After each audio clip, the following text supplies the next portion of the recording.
Hello, everyone. Welcome to BayernNow, the ultimate Bayern Munich fan channel. I thought we were done with the transfer window. Isn't that what Oliver Kahn said?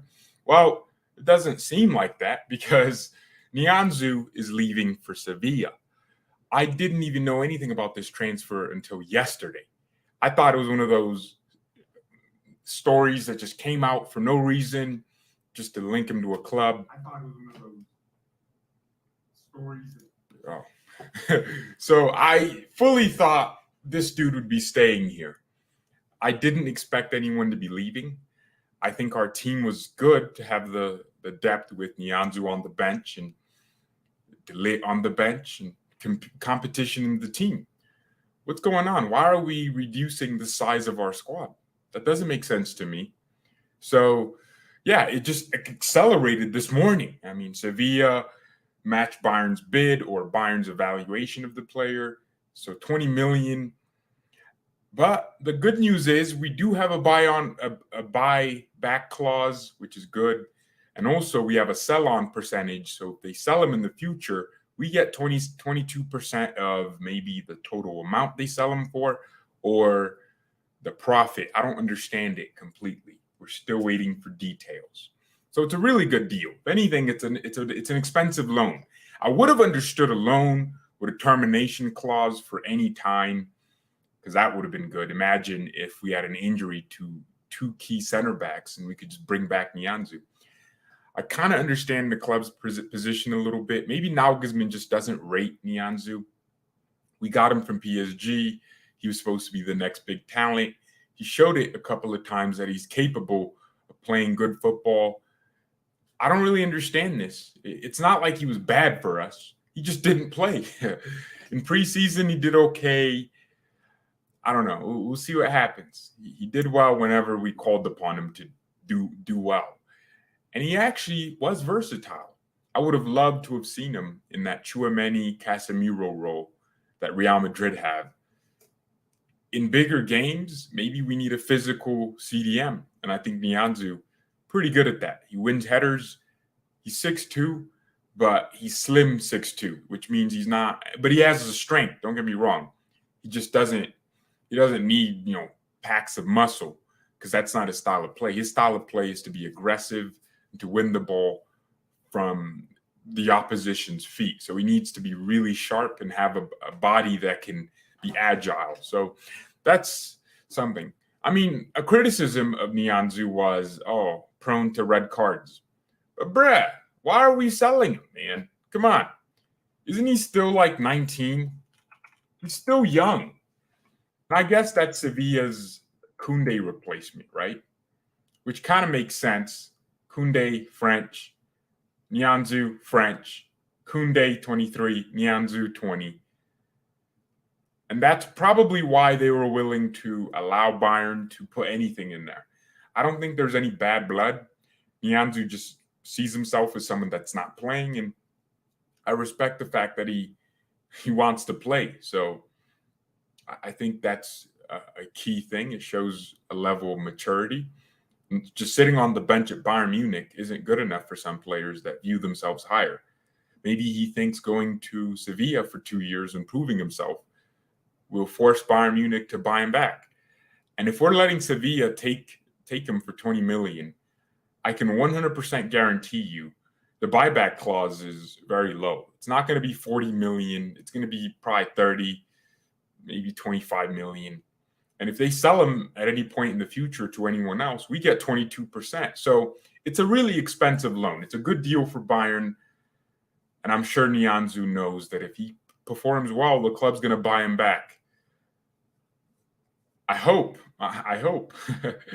I mean, it was a similar thing with Renato Sanchez, except we actually have a buyback clause. There was always this feeling that if Renato does well, he'll be back. Because he never really left hating Bayern. He never left because he was angry he wasn't getting playing time. Nianzou, he's been a cool character throughout this whole thing.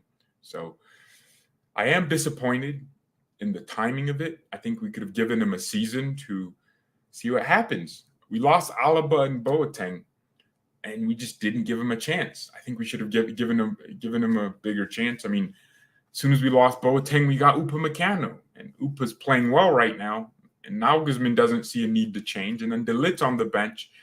He's the main competitor, so Nianzou is even further back. But it's just weird why we needed to sell him and not just loan him, which tells me Nagelsmann perhaps doesn't see a future in him. And that's worse because I see a future. Ralf Rangnick said he was one of the best young center backs he had ever seen. And this guy recruited Upamecano and Konate. I mean, if Rangnick is saying that, then that's crazy. But, that's the issue with Bayern Munich sometimes. Sometimes I want us to just use our younger players. We have a 50 million academy, and since we built it, not a single one of our world-class players came from that academy. Who? Who came from Bayern's campus in the last 10 years? I mean, you'd have to go further back to talk about Thomas Müller and Alaba. But who else? No one, man. No one in our starting 11 right now came from our academy. Musiala, yeah, he showed up for a month in the academy and then got promoted. He really came from Chelsea. Nianzou came from PSG, and he came right into the first team. So he never really played for Bayern campus.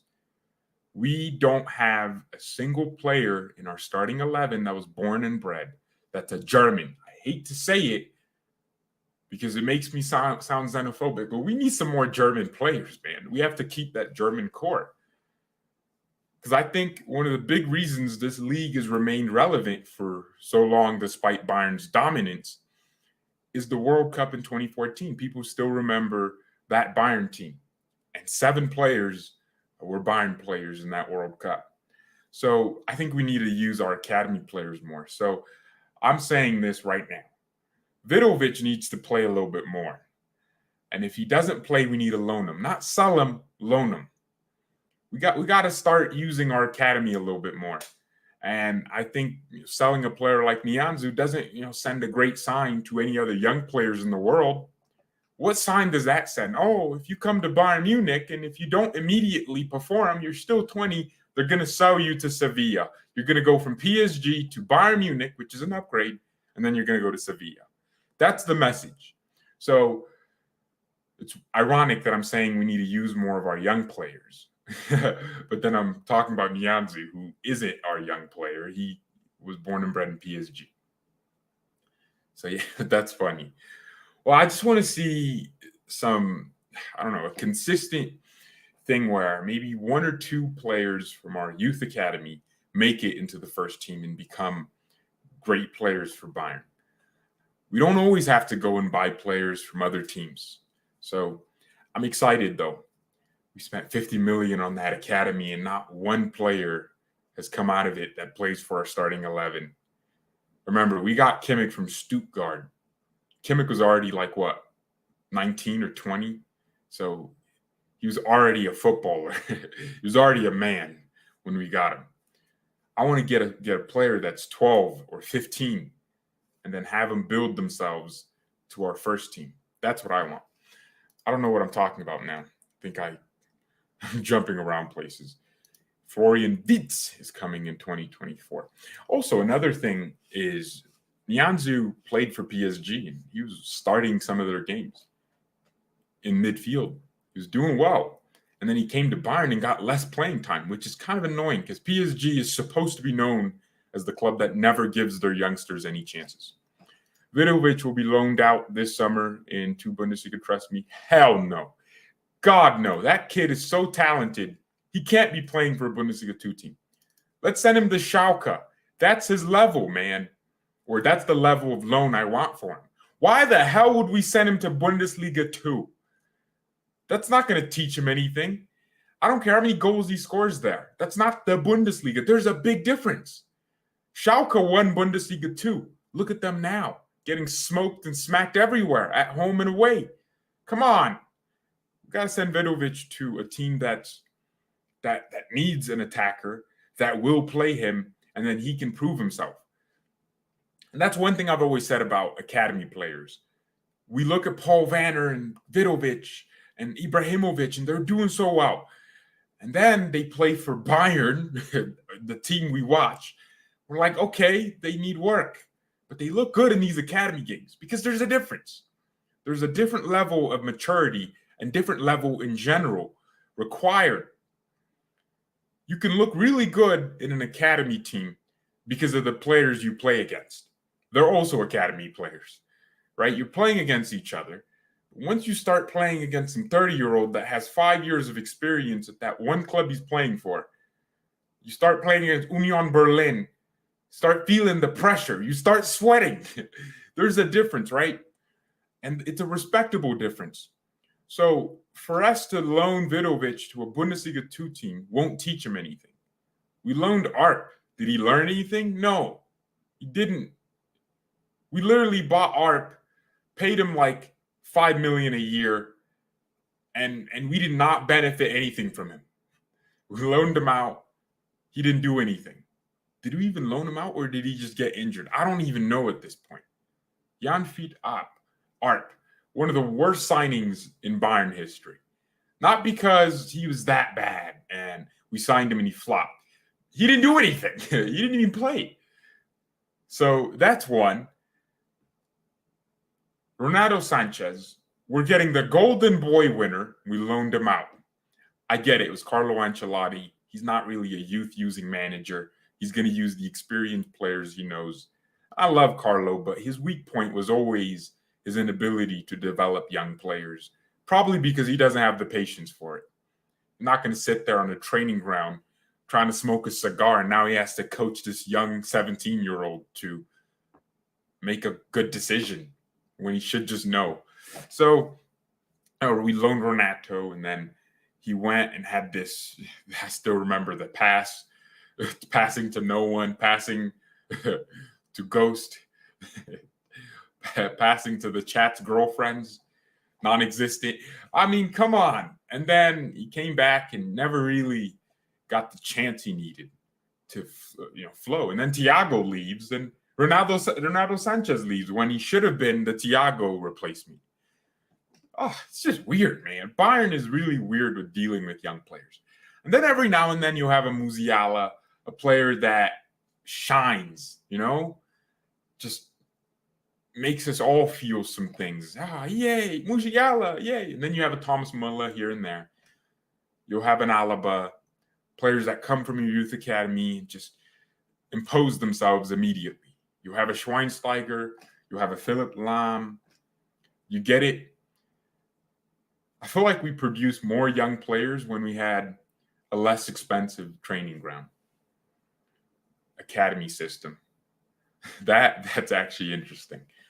We produce more young players with worse conditions. That tells you a lot. I think in the 90s or 70s, back when Bayern wasn't always the richest club in the world and social media didn't exist to hype up these young players, the players had these terrible conditions. Now you get players like Zirkzee. Yes, he's young and he looks like he's the next one out. But my man already has a girlfriend at like 19, 17 or 18. This dude already had a girl. She was way out of his league as a young man. I mean, he hadn't really accomplished anything. So she was only really with him because of his money. And I don't know if they're still together. Maybe they've known each other forever, right? But yeah, come on, look, what are you, as a young woman, you're thinking about his wallet and his lifestyle. You love the fact that he plays for Bayern Munich. But Zirkzee hasn't really accomplished much. And he already has all the nice shoes in the world, probably drives a Lambo if he wants to. You get it? It's like these young players get paid too much because the clubs have gotten too rich. And it's the modern day effect, man. I think the world is a lot richer now. I think this is the greatest time it is to be a human. I mean, poor in Germany means a different thing in Africa. Poor means you still have a car. Here in the US, you still have a car. You still have a place to sleep. Poor somewhere else means something different. So sports teams have gotten way more money from fans than ever. So they can spend more money recruiting young players. You have clubs that will give young players $200,000 a week just to keep them. Players with no pedigree. Hudson-Odoi, for example. Chelsea's paying him $250,000 or something per week. We pay $250,000 to sign Musiala from Chelsea. What does that tell you? So, man, that's ridiculous. So I think these young players have easier environments to flourish. Now, of course, to be recruited for a team like Bayern at a young age, you need to have something about you. You need to be good technically. That's what you see a lot. Paul Vanner is really good technically. But it's the mentality that will make and break the difference for you. Make or break. You need to have this certain hunger. I think Matisse Tell has the hunger. He can drive himself. That's why French youngsters are some of the hottest youngsters in the world, because they grow up in France, and they're, most of them, not all, they're coming out from backgrounds where they learned hard work the hard way. But I think a lot of these Bayern youngsters, maybe their parents were always like middle class. They never really struggled. And I think the players that struggle, those are the players that become good. I think Camavinga had a really hard upbringing. Tchouameni had a really hard upbringing. I mentioned those two because they play for Real Madrid and they're young and they're French. But how many German youngsters is Germany producing that aren't just prospects, that take responsibility and push hard? Where are they? Florian Wirtz, that's one in like a billion. Musiala, he had a hard upbringing. He went from, I wouldn't say super hard, but he had to grow up in a different country and he had to learn a different language. He had to play for a different academy, push himself out of Southampton to Chelsea. But I think the mentality is it, because all our young players are going to have to be technically gifted to play for Bayern. That's like the first thing you have to be good at. With the ball, you have to be able to do great, crazy things. But I think it's in here, right?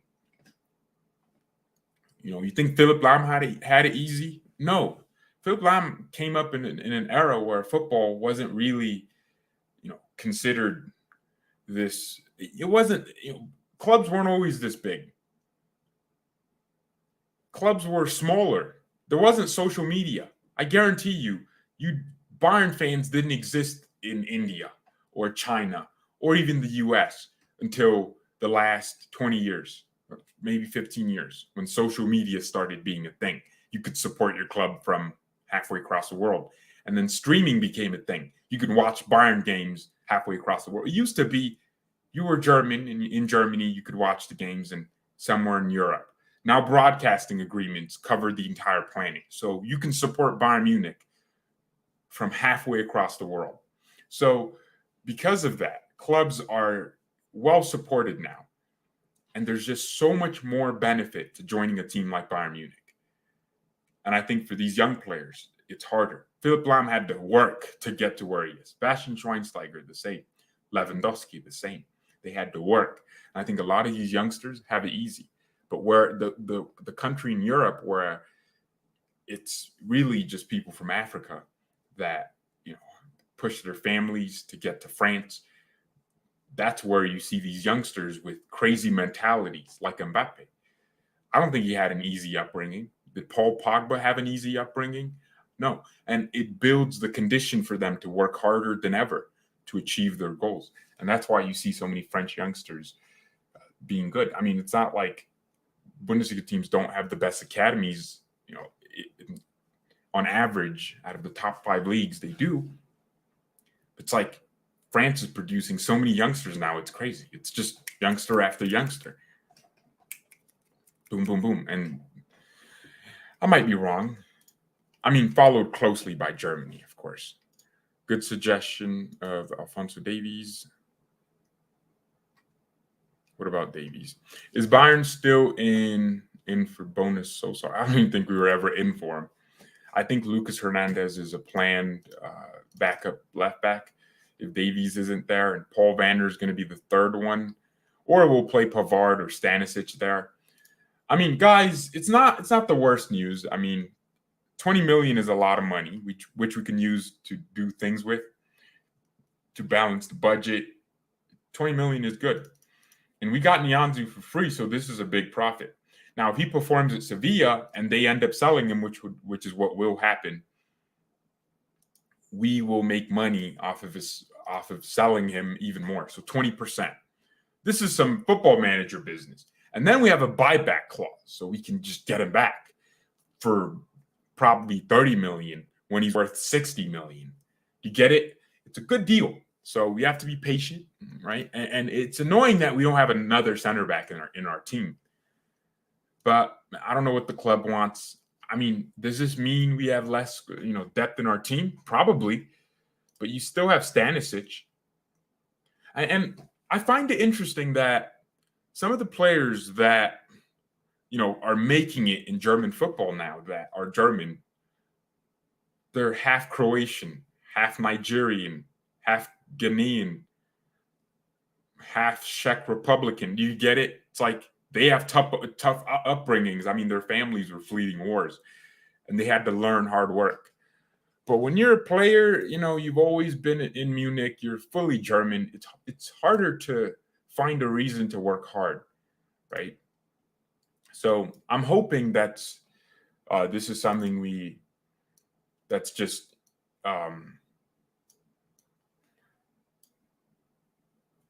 this is something that's just it's just here for the time being, but it's going to change. Are you not happy with Sane? I don't. What are we talking about? Why would I be unhappy with Mane? I don't know. Now, how do you see the situation on our offense when Coman comes back next weekend? Who will it be? Wait, he's still out for one more. Yeah, he was banned for 3 match days, I think. Not sure exactly how many days. Yeah, because he punched some. What happened? I forgot that red card. What exactly took place? That I don't remember. Did he tackle someone with his studs up or something, or did he punch someone?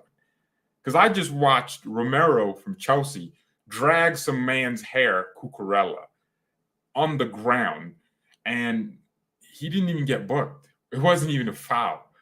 And then I also watched Darwin Núñez headbutt someone, and he got 3 matches off in the Premier League. So why did Coman get more if it wasn't worse than that or on the same level?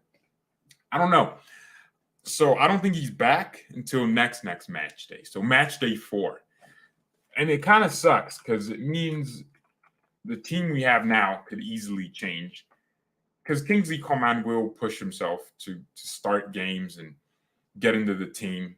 And it's going to be really intriguing to see exactly what happens. But yeah, I'm excited to see what our wide players, are forced to do in the system. Remember, Leroy's on the bench. He's our wide player, and Kingsley Coman isn't playing.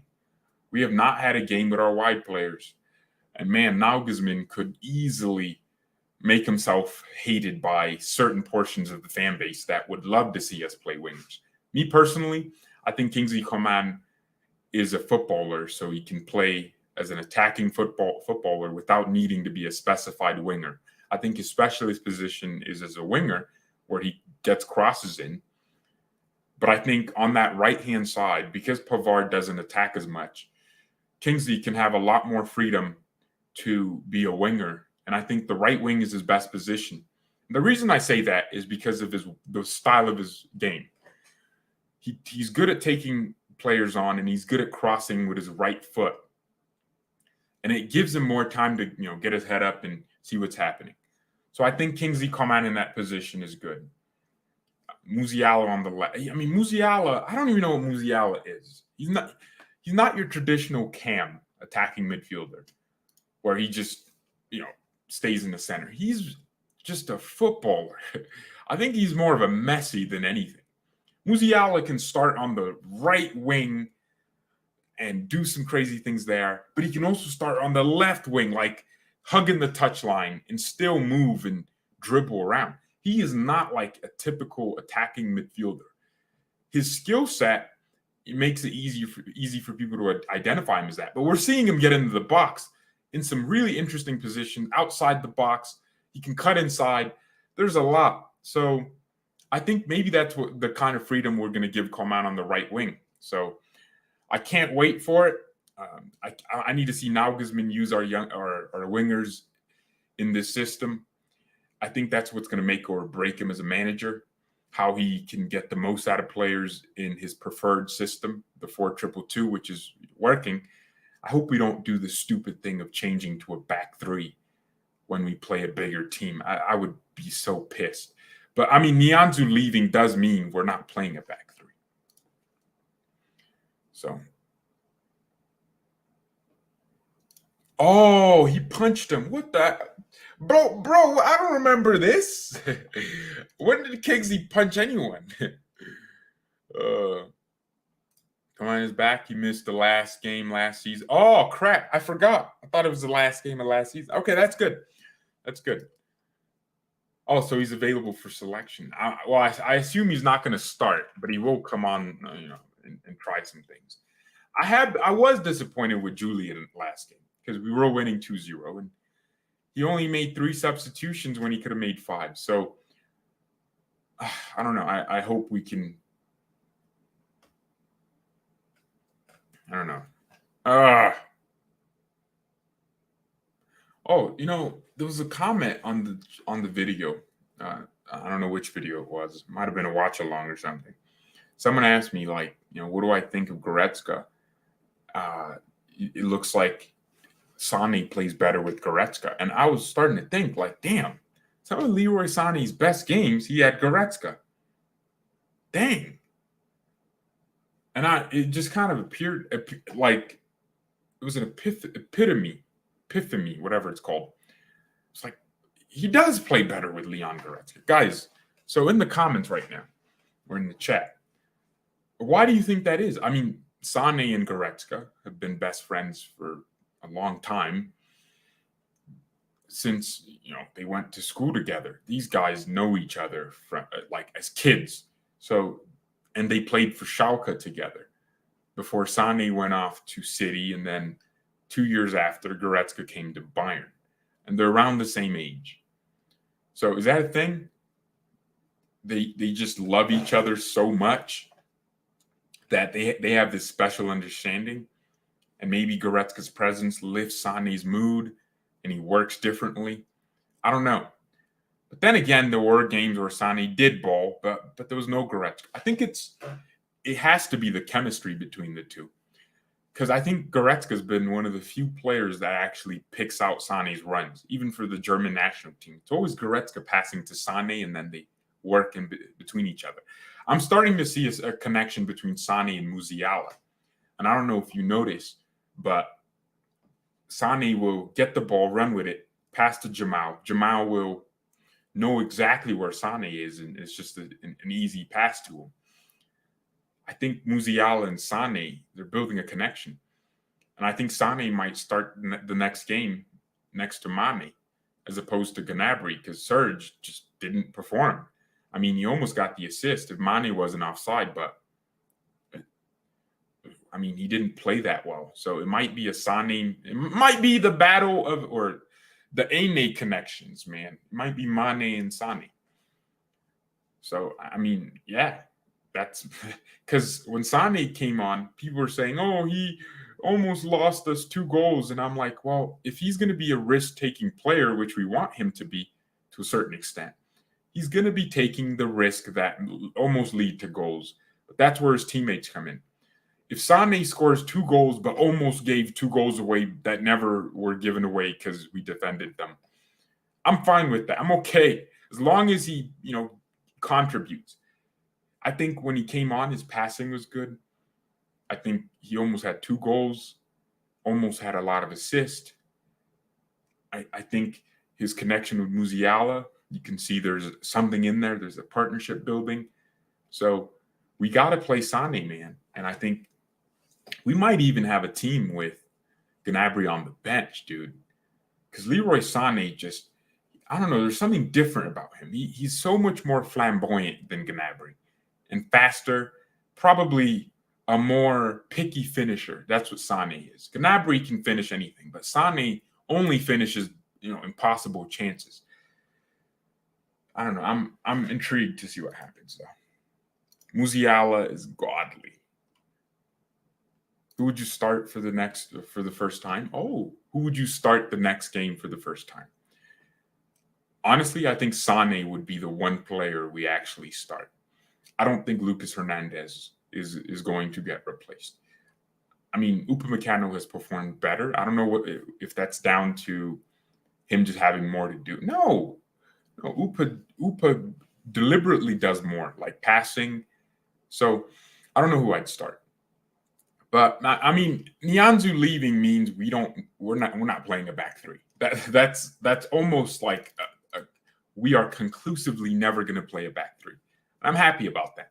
It's 4-2-2. It's working, and it fits a lot of our players. So I'm excited, man. I'm excited. I do have a feeling that this could have easily been a 4-2-3-1 where we still use wingers. Mane plays as a striker. Muller behind him as a ram de tour, allowed to roam in different positions. And then we have the pressing capability of Sane or Musiala, Coman, or, we could still play a certain way. We don't have to. Actually, no, there is a benefit to playing the 4-2-2. It allows for more attackers.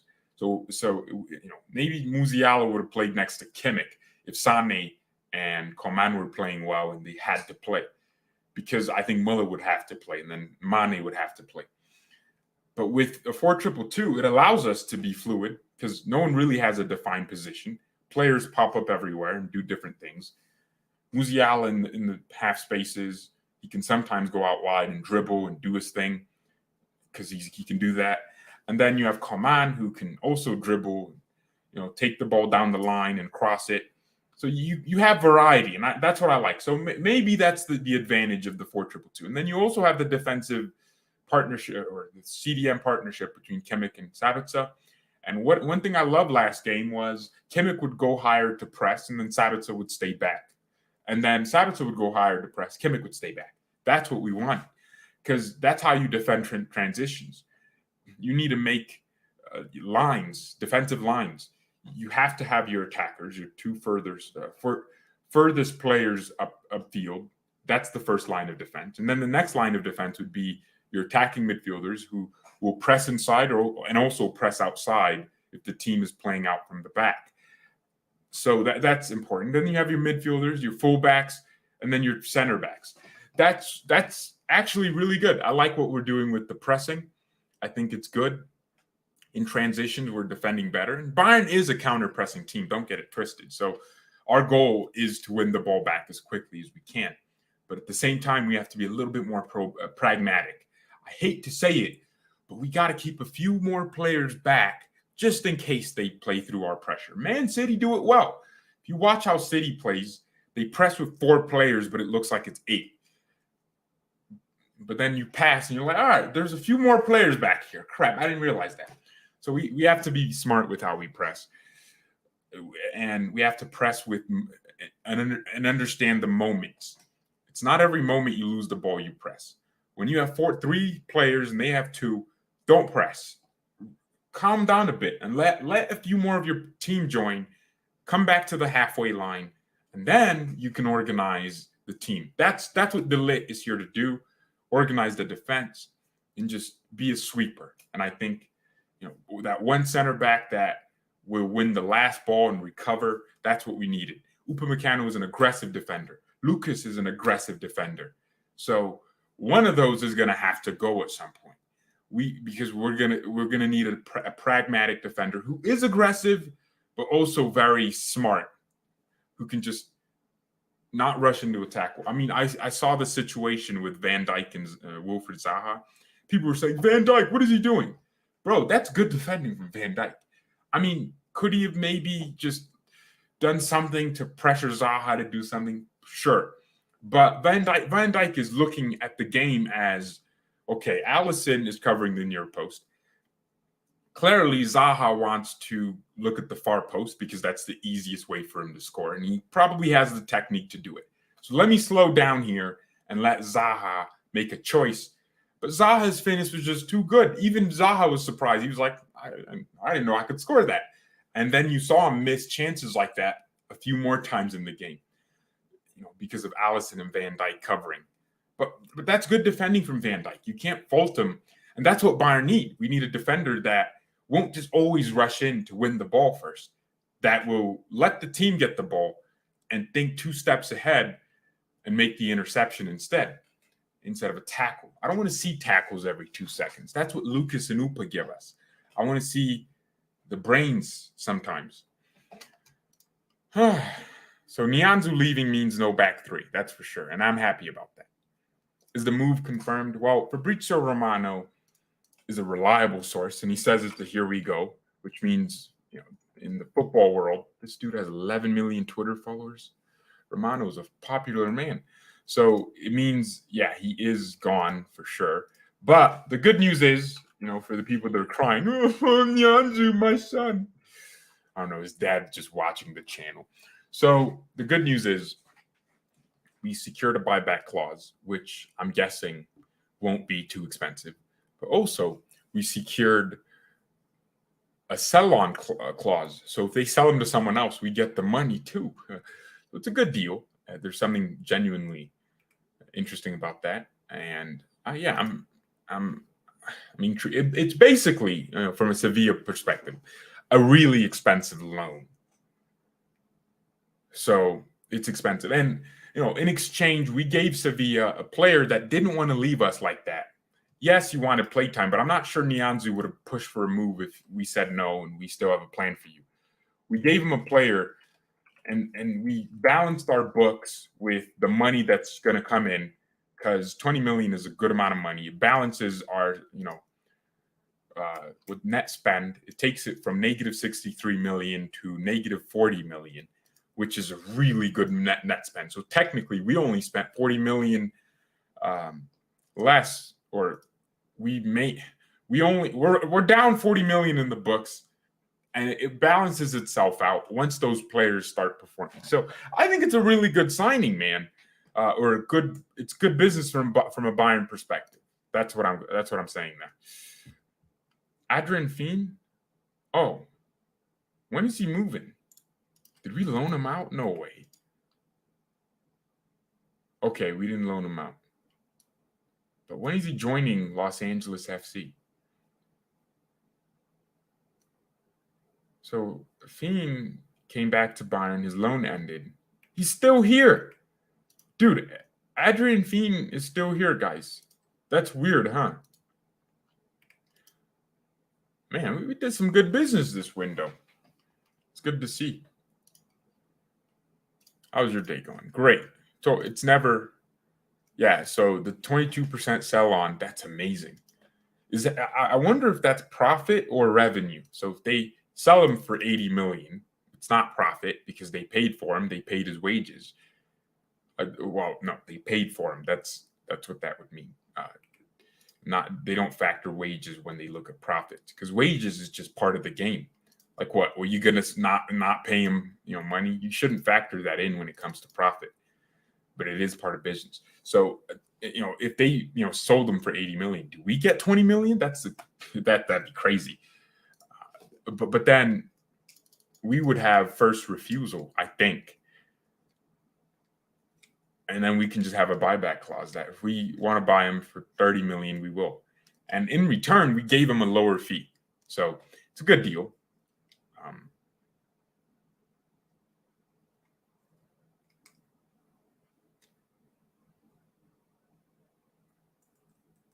I want to see what happens. It's an expensive loan for Sevilla because we can always buy him back, and he'll want to come back because I think he loves the club. He always said he wanted to fight for the shirt, but I think maybe Nagelsmann just doesn't rate him, and that's even worse because we all rate him, right? We all think Nianzou has something about him. Man, why would Nagelsmann not rate him? But it'd be better if the player wanted to play football games. So, yeah. Oh, guys, Mateus Cunha, my bowler, is apparently being targeted by Manchester United. No, man. Nah, dude. Why would they try to ruin this guy's career by signing him? Crap.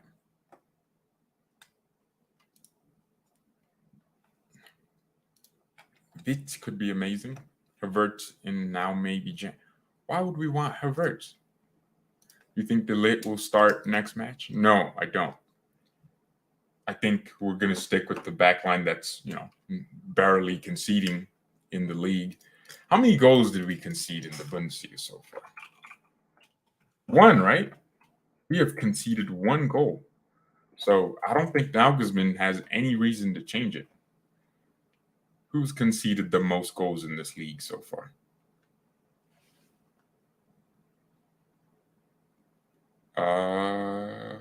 Eintracht Frankfurt have conceded 7 goals, dude. Oh, we scored the majority of those. I forgot what happened. It was 6-1, right? Oh man.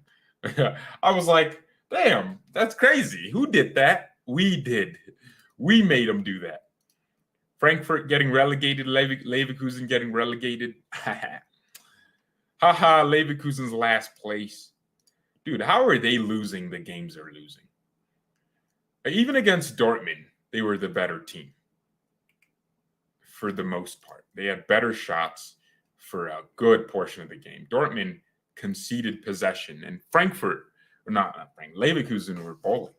And then they did what Leverkusen do, and they turned into Neverkusen. They just never could win. And then they lost to Augsburg at home with 24 shots, 10 on target. I'm sure the XG was in their favor, but I think they really miss Florian Wirtz, man. Is Amin Adli doing something for them? I know they signed him, and we were linked to this Amin Adli guy. I think getting Tau was a good deal because we could have ended up with Amin Adli, man. Instead, we ended up with Matisse Tell, so I'm happy about that. I did not want Adli at Bayern, dude. Just didn't want him. By the way, subscribe, hit the like button if you haven't. Let's get to 40 likes if we're not already there. Appreciate everyone tuning in. What other news is there? Well, Goretzka's training again. This time he has his cleats on, so he's going to do the ball training soon. I predicted next week he would start, so we're looking good. We're looking good. I hope there's he gets there and then he falls back. We're also interested in young boys midfielder Fabian Ryder. That sounds so crazy. Doesn't that sound crazy to anyone? Is it just me that thinks that's a crazy name? Bayern Munich are interested in young boys midfielder Fabian Ryder. That sounds so weird. Well, I think he's more of is he Swiss? Yeah, he's Swiss. I mean, from what I see, kind of looks like the Swiss Kimmich a little bit. Like, I think, he kind of gives me that, playing, from deep positions, decent, composed footballer. And dude, I read somewhere, and this kid he looks like he has a good mentality. I think they asked him about Bayern's interest, and he said, in general, this is speculation, but I think Bayern is a league too high for me. Now, you might be like, well, that means he doesn't have confidence. And really, it means he wants to improve. And he's like, or maybe 2 leagues too high for me. I know that I'm in good hands with young boys. That sounds weird, too. And that I still have a lot to improve in my game. I try to do that every day. So that's I mean, when you're that honest at 20, that's crazy. That shows me he wants to improve and he's focused on football and not, getting into the biggest club possible. So it's good. Oh, by the way, Musiala was named Bundesliga Man of the Match Day. So the whole league, he's the Man of the Match Day. Match Day 2. You know what's weird? It's actually match days because we have a game on Friday usually. We have a game on Saturday, or games on Saturday, and games on Sunday. So match weekend. We should be match day, match weekend. Makes more sense. So Fabian Ryder, we're interested, of course. I don't think we need. I'm starting to agree with people that we might need a Casemiro-esque midfielder. Now, I don't rate Casemiro. I think he's a scumbag, but he's pretty good at reading the game. You can't lie. He's pretty good at reading the game. I mean, and he can destroy, You just tell Casemiro, look, we're playing against Salah. Make sure Salah doesn't score. He'll do the job. I think we need that kind of midfielder at Bayern. That was Javi Martinez for us. Javi would just mark you out of a game, right? And it's not just, sticking with you everywhere. He would just make sure you don't get a pass. As soon as you touch the ball, he's right on you. So I think we need a midfielder like that. I think Nianzou could have done that if we asked him to. So, man. I remember when Nagelsmann was trying to make the second Thiago with Musiala. Oh, gosh. Ugh. See, I think, there's talks that our midfield isn't good enough for big games. I probably agree with it.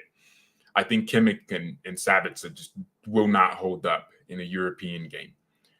Against Leipzig in that second half, Leimer started, really turning up the levels, and it was just Leimer. The physicality and the pace was just too much for Kimmich and Sabitzer to deal with.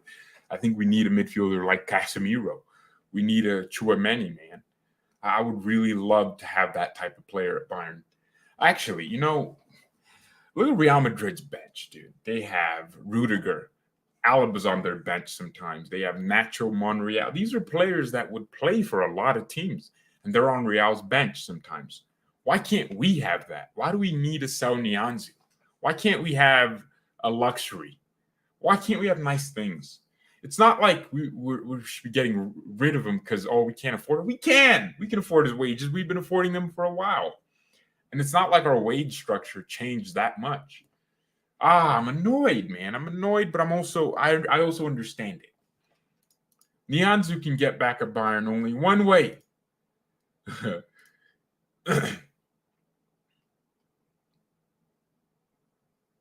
can get back at Bayern by simply getting Pini Zahavi as his manager. That would be hilarious. It would be hilarious. You don't think Leimer joins on a free next season? Well, even if he did join, Leimer's not what I'm looking for. He's a pressing midfielder. He's not Casemiro. He's not Tchouaméni. He doesn't play in that style. Oh, by the way, Darwin Noodles flopped. I told you, he's trash, man. Darwin Núñez is one of the worst footballers I have ever had the displeasure of watching. He's terrible, man. He's the worst. I hate him. No, I actually think he's annoying. Núñez is just bad.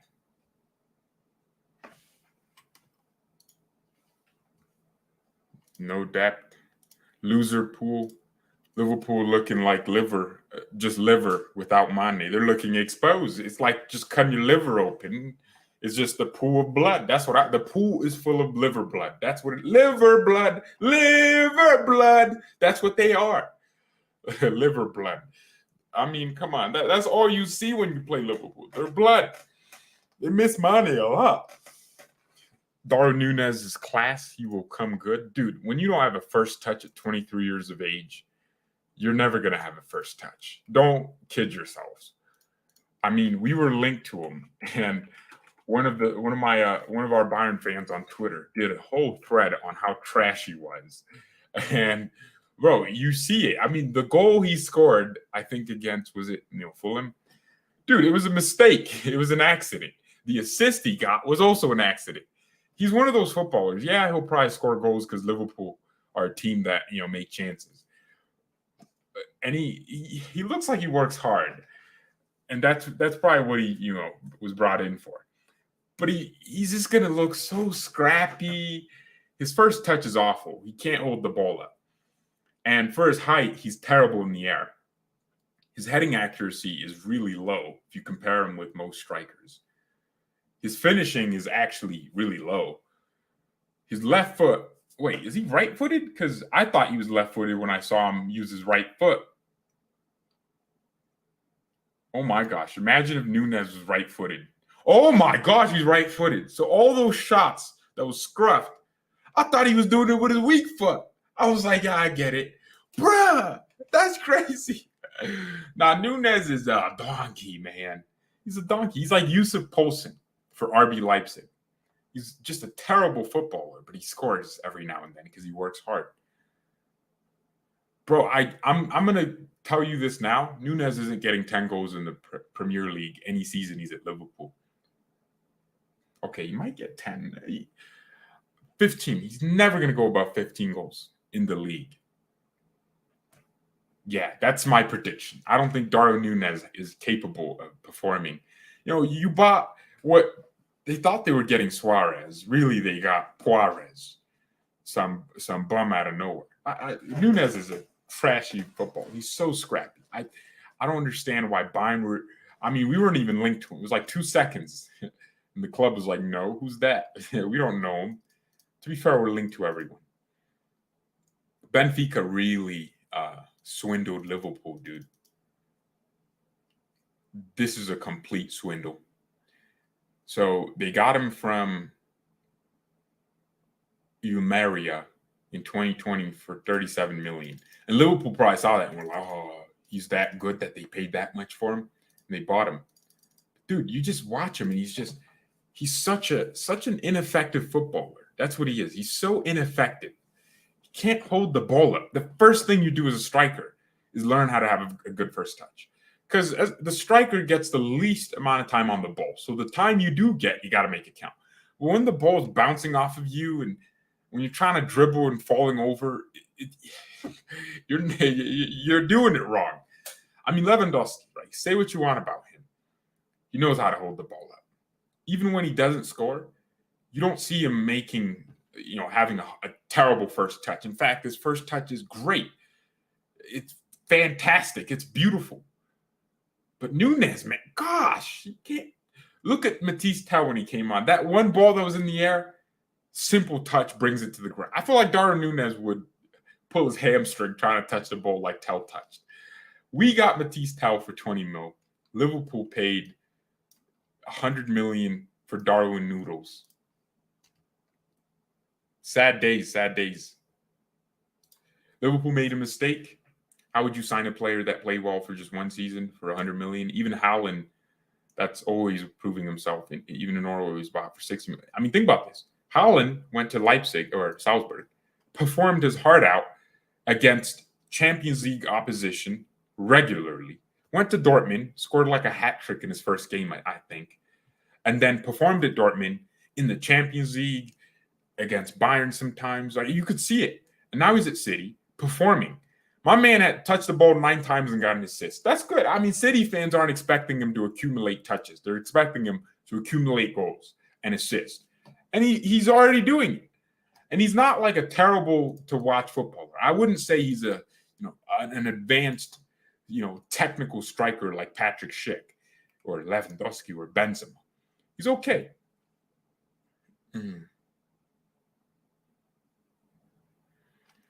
All right, man. Thank you everyone so much for watching. Okay, so Chris Richards came on against Liverpool. Did okay. I don't even think he touched the ball. Crystal Palace played shamefully for a team that had a man advantage. Oh, and Darwin Nunez headbutted someone.